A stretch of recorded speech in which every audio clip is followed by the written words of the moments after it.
নমস্কার সবাইকে। তো আজকে চলে আসলাম একটা ছোট মিনি ব্লগ নিয়ে। তো এখন হলো শীতের দিন, তো এখন তো উঠানেই রান্না হয়। তো তোমাদের সাথেও একটু শেয়ার করলাম। তোমাদেরও কার কার শীতের দিনে এলো উঠানে রান্না করে খেতে ভালো লাগে সবাই মিলে, তো কমেন্টে জানিও। তো আজকে আমাদের বাড়িতে রান্না হয়েছে, এখানে আছে মাছের তেল,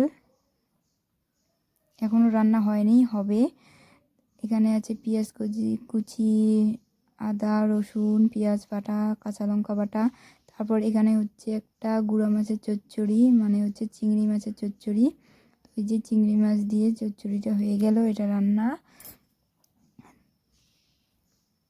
তারপর এই যে এখানে দিদি বসে আছে। তারপর এই যে এখানে আমার বোন রান্না করছে। আর এখানে দেখতে পাচ্ছ যে এখানে আছে, তোমাদের দেখাচ্ছি, অনেক গরম লাগলো তার জন্য ছেড়ে দিয়েছি।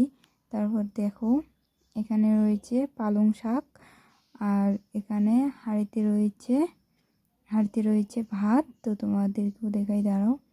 তো গামলিতে আগে নামিয়ে দিতে লাগবে। এই যে এখানে রয়েছে ভাত পালং শাক, তারপর চিংড়ি মাছ দিয়ে ডাঁটা চচ্চড়ি, আর হয়েছে মাছের তেল। এই যে তোমাদের সাথে দেখাচ্ছি যে উঠানেই রান্না হচ্ছে। তারপর দেখতেই পাচ্ছ পাশে একটা আমাদের ছোট্ট মিনি ফুলের বাগান আর কি।